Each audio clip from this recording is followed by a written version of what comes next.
जय महादेव मित्रों, आपका स्वागत है हमारे YouTube चैनल पर। तो आज का विषय है माला का विधि। जब हम माला जाप करते हैं तो उसका क्या विधि रहता है, क्या विधान रहता है। माला के लिए हम जब जाप करें तो उसके लिए क्या क्या जो सामान है, क्या क्या उस माला जाप करने के समय में जो लगता है, हम उसके बारे में बताएंगे और क्या विधि है हम दोनों ही आपको बताएंगे। तो सबसे पहले माला जाप करने के लिए आपको 4 चीज़ चाहिए, जो कि है सबसे पहला आपका आसन। आपका आसन जो है खुद का होना चाहिए। आपका जो आसन है पर्सनल होना चाहिए। उस आसन पर कोई ना बैठे, वो सिर्फ आपका ही आसन रहेगा, उस आसन पर कोई नहीं बैठेगा। और दूसरा मित्रों, आपका रहेगा आचमनी, जिसे हम आचमनी बोलते हैं, जिसमें चम्मच रहता है और एक छोटा सा गिलास और एक छोटा सा कटोरी, जिसमें हम जल रखते हैं। जो चम्मच है जल डालने का काम करता है और इसे लोटे में जो हम जल रखते हैं। तीसरा है आपका माला। तो जो है माला है आपका माला रुद्राक्ष की माला, या सबसे पहले तो अलग अलग देवी देवताओं का अलग अलग माला है, लेकिन सबसे उत्तम माना गया है रुद्राक्ष का माला। रुद्राक्ष की माला से आप किसी भी देवी देवताओं का जो है जाप कर सकते हैं। तो तीसरा हो गया आपका पर्सनल माला, और चौथा हुआ आपका गौमुखी। तो इसे बोलते हैं गौमुखी, जिसके अंदर हम माला जाप करते हैं। तो सबसे पहला हो गया आपका पर्सनल आसन, दूसरा हो गया आपका आचमनी, और तीसरा हो गया आपका माला, और चौथा आपका गौमुखी। ये जो चारों है आपका पर्सनल रहना चाहिए। इसमें आपके माला से कोई जाप नहीं करेगा, आपके गौमुखी में अपना कोई माला जाप नहीं कर सकता, आपके आसन पर कोई बैठ नहीं सकता, आपके आचमनी को कोई दूसरा यूज़ नहीं कर सकता। तो देवी देवता के जो भक्त हैं मेरे भाई बहन, वो माला को ऐसे जाप करते हैं, ओम नमो भगवते वासुदेवाय नमः, ओम नमो भगवते वासुदेवाय नमः। तो कई लोग ऐसे ओम नमो भगवते वासुदेवाय नमः, तो ये गलत है। माला जब भी जाप करें तो ये जो ऐसे रखना है आपको, ये वाली उंगली में ऐसे रखना है माला, और ये वाले उंगली से ऐसे, और ये वाला उंगली जो है अंगूठा आपका पीछे खिसकाने का काम करेगा। ये ऐसे सामने ऐसे करेगा तो फिर ये पीछे से अंगूठा जो है रिटर्न उसको खींचेगा। ओम नमो भगवते वासुदेवाय नमः, ओम नमो भगवते वासुदेवाय नमः, ओम नमो भगवते वासुदेवाय नमः। याद रखें, जब आप माला जाप करें तो ये आपका ये वाला उंगली टच नहीं होना चाहिए। ये गुरु की उंगली है, ये उंगली टच नहीं होना चाहिए, ना ये उंगली टच नहीं होना चाहिए। जब आप माला जाप करें तो ये जो 3 उंगली है, ये 3 उंगली में ही आपका जो माला जाप होना चाहिए। और जब इसको बोलते हैं माला का जो ये जो मोती रहता है, इसको बोलते हैं सुमेरु। जो 108 मोती का जो माला होता है, और ये जो एक मोती रहता है, इसे बोलते हैं हम सुमेरु। ये 109वां मोती रहता है। इसको गिना नहीं जाता माला में। जब आप इसे जाप करोगे तो इसे गिना नहीं जाता। और जैसे माला कई जो भक्त ऐसे घुमा लिए, पूरा माला आपका घूम गया। सुमेरु के पास आने के बाद कई भक्त जो हैं ऐसे माला को यहीं से ऐसे फिर ऐसे रिटर्न घुमा देते हैं। तो ऐसा आपको नहीं करना है। घुमाते घुमाते माला यहाँ तक के पहुँच गए सुमेरु के पास। आपका मंत्र चल रहा है, मंत्र से धीरे धीरे आप बोलते बोलते सुमेरु के पास पहुँच गए।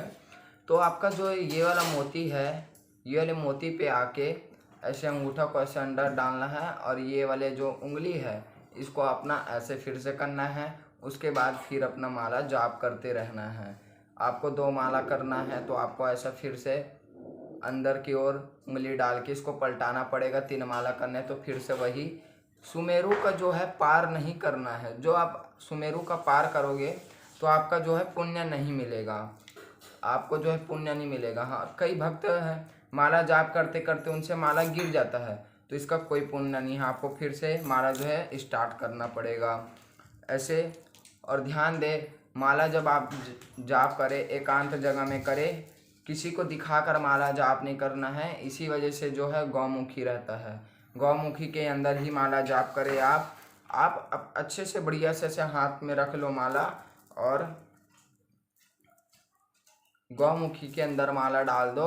और गौमुखी जो है उसमें एक प्लेस देता है, गौमुखी में जो है ये उंगली बाहर निकालने का प्लेस देता है। तो आपने ये गौमुखी आपका ये जो उंगली है टच नहीं होगा, और गौमुखी के ही अंदर जो है माला जाप करना है। आप जो मंत्र चल रहा है चलने दो चलने दो चलने दो, फिर आपका अगर सुमेरु के पास आता है तो आपको ऐसे उंगली करके पलटा देना है, फिर आपका मंत्र स्टार्ट हो जाएगा। ऐसा आपको 2 माला 3 माला 5 माला 10 माला 11 माला करना है, तो आप ऐसे पलटा पलटा के करना, सुमेरु के जो है पार नहीं ले जाना है। और कभी भी माला जाप करें तो कई भक्त जो है ऐसी से नीचे रख के करते हैं, तो आपको है अपने ऐसे हृदय से लगाकर माला जाप करना है। आपका जो माला है नाभि के नीचे नहीं आना चाहिए, नाभि के नीचे जो है शरीर को अशुद्ध माना गया है। तो आप जब भी माला जाप करें ध्यान देवे कि नाभि से नीचे ना आए वो माला। अब तो ये हाथ से हम माला जाप कर रहे हैं, लेकिन ये हाथ फ्री रहता है, ये हाथ फ्री रहता है तो कभी पैर को छुएगा, सिर को छुएगा, तो ऐसा नहीं करना है। ये हाथ को स्थल रखना है। अगर आप ऐसे करते हो तो पुनः हाथ धोकर आपको फिर से माला जाप स्टार्ट करना पड़ेगा। जैसे कि बताया, सुमेरु को आपको पार नहीं करना है, माला आपको नित्य जाप करना है। तो आपके लिए पर्सनल आपका आसन रहेगा, पर्सनल आपका माला रहेगा, पर्सनल आपका गौमुखी रहेगा, पर्सनल आपका आचमनी रहेगा।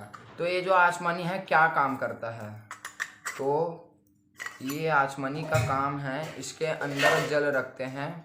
जब आपका माला ख़त्म हो गया, आप माला कर लिए, आप 10 माला किए, 11 माला किए, 21 माला किए, या जितना भी माला किए हैं आप, तो उसके बाद जो है माला को डायरेक्ट गौमुखी में नहीं छोड़ना है। गौमुखी से जो है माला बाहर निकालना है, और इसमें जल लेकर ये जो सुमेरु है, सुमेरु में आपको ऐसे जल डालना है, सिर्फ जल डालना है सुमेरु में। उसके बाद आपको माला को अंदर रखना है, बिना जल डाले आप जो है अंदर ना रखें। उसके बाद गौमुखी के अंदर ही रखें माला, अपना बाहर नहीं रखना है। और ध्यान दें, जिस माला से आप जाप करते हैं वो माला आपको गले में धारण नहीं करना है। जिस माला से आप जाप करते हैं वो माला आपके गले में धारण नहीं करना है। ये सिर्फ आपका जाप के लिए रहेगा। जाप करने के बाद इसको पुनः गौमुखी में डाल के रख देना है। उसके बाद इसमें फिर से जल लेकर ऐसे ज़मीन में छोड़ना है, पृथ्वी माता पर छोड़ना है। पृथ्वी माता पर छोड़ के इस उंगली से, ध्यान देवे, इस उंगली से ऐसा जल लगाकर अपने मस्तक में लगाएं और बोलना है ओम शक्राय नमः। इस मंत्र से बोलने से आपका जो है पुण्य फल मिलेगा। वरना अगर आप ऐसा नहीं करते हो तो आधा पुण्य आपका इंद्र ले जाएगा, क्योंकि इंद्र जी को वरदान है, जब किसी भी ने माला जाप करने के बाद अगर जल से धरती माता पे जल डालकर अपने मस्तक पर नहीं लगाया तो उसका जो आधा फल है इंद्र जी ले जाते हैं। तो इंद्र जी को ऐसा वरदान है। तो जब भी आप माला जाप करें और जल डालें पृथ्वी माता पर, और पृथ्वी माता पर उस जल को अपने मस्तक पर लगाएं और शिखा को टच करें, उसके बाद आप उठ सकते हैं। उसके बाद जो अपना एक आसन चुन लेवे, उस आसन पर अपना जो है सामान रख देवे, और आपका ये जो सामान है पर्सनल रहेगा, आपको ये सामान किसी को नहीं देना है। अभी की वीडियो के लिए बस इतना ही, मिलते हैं नेक्स्ट वीडियो में। जय महादेव।